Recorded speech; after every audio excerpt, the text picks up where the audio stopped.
This is the Final Word Cricket Podcast with Jeff Lemon and Adam Collins. It is season 16, episode 1. The start of a brand new season. Possibility unfolds before us like the spring that is springing across the UK. While in Australia, it's not dismal yet. It was kind of dismal the last couple of days. There's been a lot of rain. There have been thunderstorms. There have been football matches postponed due to lightning and so on.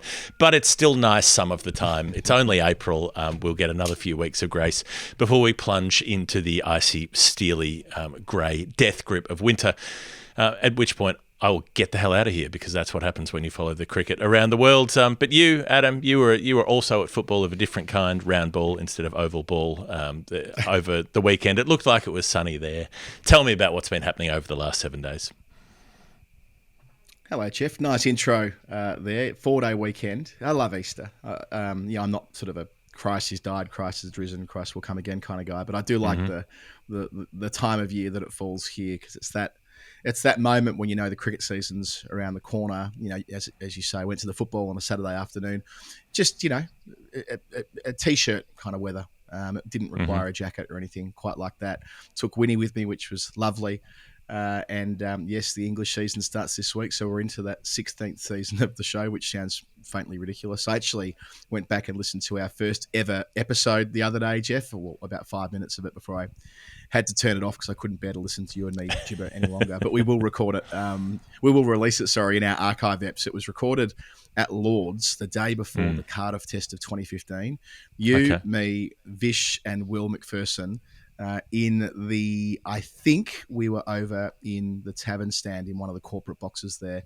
God knows what microphone we were using, but it doesn't sound particularly good. But as part of that archive re-release, I think we owe it to our listenership to be authentic and get it out there when its time comes. We've had lots of other stuff going on in the feed over the weekend. I feel like the Steve Kinane book club interview has been tremendously well received across our audience on Discord and so on. It was such a lovely thing to do before he set off back to Sydney to end his stint as foreign correspondent. But it's such a great book and so many stories that intersect with what we've done on Storytime. So that was a beautiful thing, and we've pumped out a bunch of clips on social media as well. The Storytime ep that dropped on Saturday, where we got to tell the tale of Robin Hobbs, the man who made the 44-minute century against Australia in his last game for Essex, or last home game for Essex in 1975, which is a scarcely believable story. So, busy in the feed across Easter, but feeling refreshed as we head into April and head into season 16 as well. Well, maybe I can do the sort of, the Dolby Ultra HD remastered version on that trial episode, to see if we can polish up the audio a bit, put out the fresh tapes, the 20th anniversary re-release or whatever it is. I also found it was like a demo episode that I did in the White Line Wireless studio with Andy Lane and Tom Cowie when you were in the West Indies in 2015, and for whatever reason, you and I couldn't connect. We were supposed to record this demo to send off, and we couldn't get to the ABC, connection, right? an internet connection with you. Yeah, exactly. To pitch the idea of doing a cricket podcast. So I did it with Andy and Tom, which I listened to. It actually sounds all right. Like the recording quality was decent, and it was reasonably entertaining for a 15-minute spot. So some of the errata and strange little extra bits that we're finding in the archives will pop up, so that the real diehards can get hold of it at some point. Yeah, and also I suppose now that we rely on AI a bit more than we used to with some of our editing behind the scenes on video, like we know from what the Beatles were able to, the remaining Beatles were able to achieve last year with Now and Then, that maybe we can elevate your voice and elevate Will's voice as it relates to Vish and my voice, which is louder on the tape. And I think you've got the skills here. Between you and what can be achieved with robots, we'll make that sound halfway decent. The other thing I should say is that the 99 eps are still coming out as well. So the Lance Klusner, that was a lot longer than I remembered, and a lot more emotional than I remembered as well from him. The episode should be really called Forgiving Alan Donald. So if you've ever wanted to get a sense of what it's like for a player to go through a traumatic experience, hearing Klusner talk about Donald, it's worth going back to if you get the chance. And I think we've got 2 more interviews to come. There was the Tim Lane one a couple of weeks ago. He who called the famous semi-final and the whole tournament for the BBC and ABC. And and we've got a couple more to come. But yeah, in addition to the archives, it'll be a pretty busy feed, and another interview coming up this week with an international player. So all busy at Final Word Towers. To round out the conversations we've been having about local Australian cricket, it would be remiss of us on the Final Word not to note the season results for the Pombanate Bulls, who we went down to spend some time with not that long ago in the CDCA, the Colac and District Cricket Association. Their senior women's team won their first flag this season. Get in. The under-17 girls went back-to-back as well, so congrats especially to Nellie Sadler and Jade Amani, who walked away with the Norm Smith medal equivalents from their grand finals. And the Div 1 men, the Div 2 men, and the under 14 boys all made their grand finals. So they're a great club down at Pombo. If you're in the CDCA region, look them up.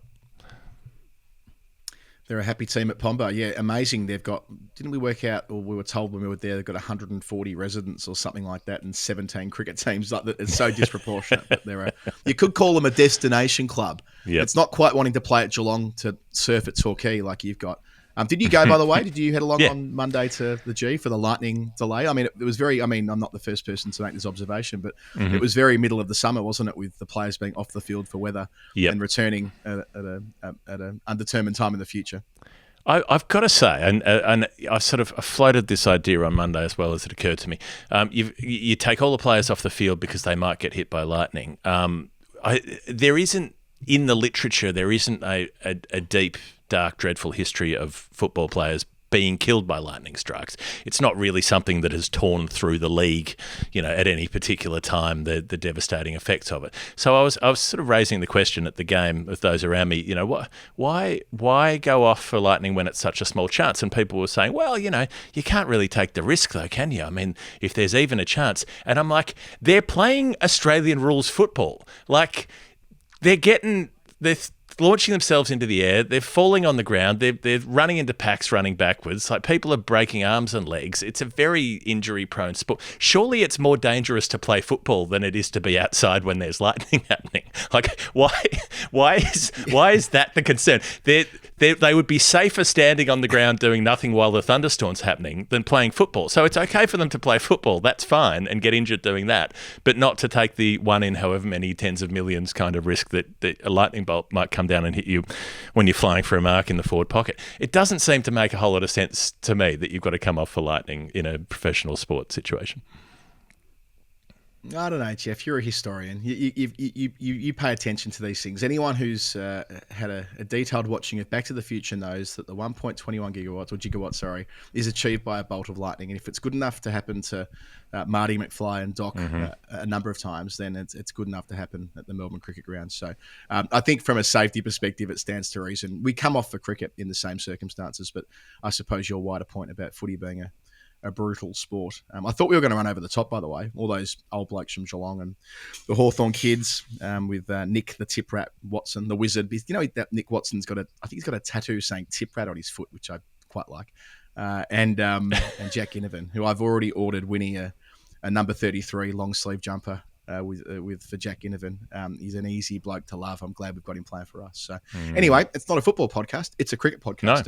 No. And one more thing in the admin section, if you like, is that our University of WA shirts. So I got my action tested at the University of Western Australia. Those shirts were selling, as well as the Glenn Maxwell shirts were selling after the World Cup double 100 at Mumbai. So that gives a sense of how popular they are.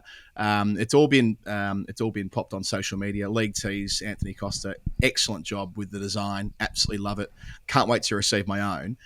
Matthew Beggs, long-term pal, supporter. Indeed, he was a co-host once, wasn't he, Jeff? Because he signed up to the highest tier of our patron model, and that gives you the chance to come on and have a conversation with us on the show, which he did a couple of years ago. I've seen him tweeting up a storm this afternoon, showing that he's received his shirt in the mail. So join many other Final Word listeners and buy yourself a shirt, a niche shirt about questionable bowling actions in the 1990s. It would be only right. It is very appropriate, if you like this show, that's the kind of gear that you'll be getting around in. All right, let's get into what we've got to talk about. Let's start in England. Nathan Lyon being curtailed by Cricket Australia. So, it was that story a few months ago about how he'd been signed up for Lancashire to play the whole season, play all formats. A rare opportunity given that he only plays tests. He's not in Australia's white ball situation, and so there was no test cricket in between sort of early March and later November. Perfect opportunity to go and play a full season, do all the white ball stuff as well, maybe push his case in the shorter formats too. And now Cricket Australia have come in and gone workloads. So instead of playing 9 county games, he'll play 7, and he won't play any of the white ball stuff. This really seems odd to me. He's like, yes, okay, he had the calf injury last year. He came back from it fine. He was bowling better than he ever had been through the test summer, and in New Zealand was bowling really well too. What's the gain and what's the risk profile? What are they worried about happening in a period where he's got no other cricket on, and where otherwise presumably he'd be spending his winter, doing laps of a high performance facility and jumping on the treadmill and running around empty ovals in Australia, instead of being out there adding to his craft and getting a whole lot more match pressure experience in England. Especially when Lyon talks often about how he improves as a bowler the more he bowls. Like, he's not one of these guys who needs to be put in the hyperbaric chamber for months at a time to get his body tip top. Like, with Cooter's knee. He's a tactile craftsman. Yeah, that's right. It's not, he's not preparing for a grand final having done his hamstring, the week before in the prelim. This is a guy who just loves having the ball in his hand, right? And that's why it was so attractive for him signing up across 3 formats the whole season. As you say, it's now down to 7 games. So that first chunk of cricket they'll play in April and May. He won't be playing in the Blast or any of the other tournaments. So he'll be finished within 2 months. So instead of being in England from April through to September, I suppose it would have been, it's just a 2-month stint. And it's CA's prerogative, and we'll talk about national contracts in the second segment today. So they can do what they want. And this is kind of the hustle and bustle of being a county club with 3 formats, often the 100, having an influence on who they might sign as well, that they have to go shopping a second time. But it's also a little bit stiff that they now at this late juncture have to find someone else to play in the Blast for them. The other piece of this is that Tom Hartley, being the other spinner at Lancashire and being England's incumbent spinner, or one of them, as of what played out in India the other week, and Hartley having a pretty good series. Do they both play? I mean, they've got a blockbuster, which will come to the draw in a sec, but they've got a huge game against Surrey this week, right? At home, Old Trafford. Surrey trying to make it 3 on the trot. Do Hartley and Lyon both play, with Hartley maybe batting at number 7 or something like that? Do they go with 2 spinners outright when it's been the custom early in the year at Manchester to play no spinners? I know Matthew Parkinson couldn't get a game in the first 11 a couple of years ago when he was kind of the England spinner along with Jack Leach. So, that makes it all the more intriguing that it's going on up at Lancs. And I feel sorry for the club, but at the same time, looking forward to seeing Nathan in action up there. I reckon he's the kind of guy, Jeff, that when he finishes up as an Australian bowler, whenever that is, we've talked about him maybe taking 700 or 800 test wickets and playing until 2027 and trying to win outright in England for the first time. Whenever that finish point is, I still think he'll play 3 or 4 years in England when he's done. I reckon he'll be that guy who is signing a 2-year deal when he's 42 to play at Worcestershire or something like that, just because he loves it so much. And as a spinner, he's never been better, and he's always, with the exception of what happened to his calf last year, always been fairly durable. So, this could be an ongoing thing with him going back and forth. And if he's a spinner, like Robin Hobbs, he might have the opportunity at a later stage of his career to try to belt 100 and get a first-class ton somewhere along the line. He's still looking for that test 50. But, yeah, it puzzles me and it frustrates me to see, there was this big canvas available to Nathan Lyon, and he still has white ball ambitions. Maybe that's unrealistic, but he would still... I'm sure if you asked him, he would say, I haven't counted myself out of playing for Australia in those formats again.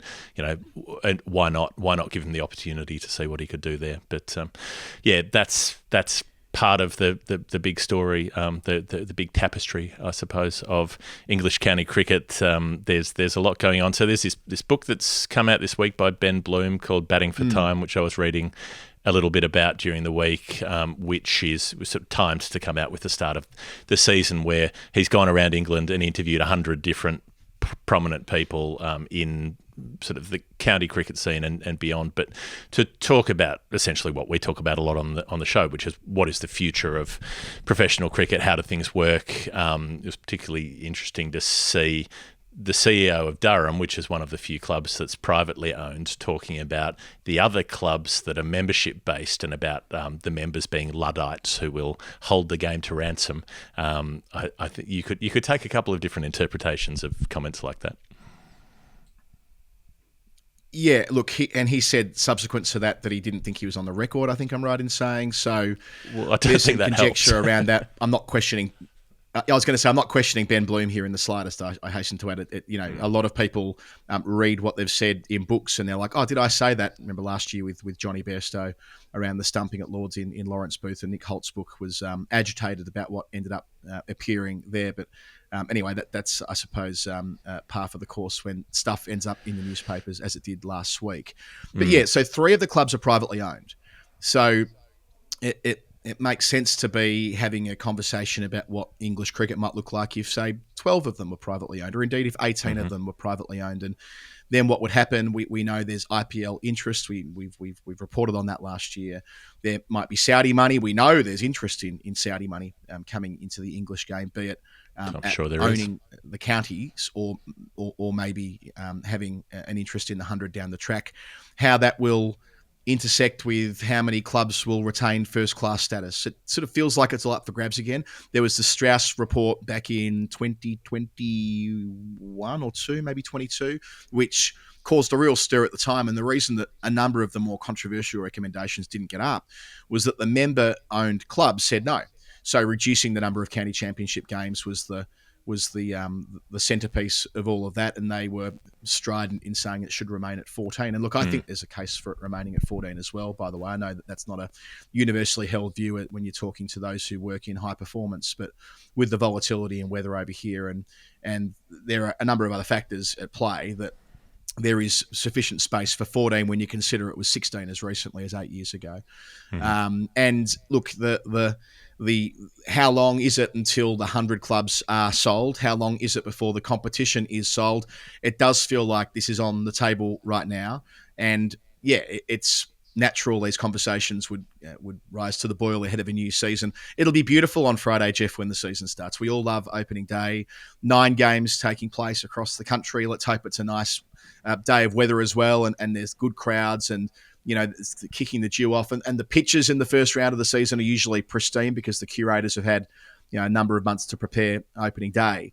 That can sometimes mask the goodwill towards opening round, can sometimes mask how deep the challenges are. So, the fact that this book has caused a stir right now is, I think, in line with where the conversation will be throughout the summer of 2024 with very strong perspectives on both sides.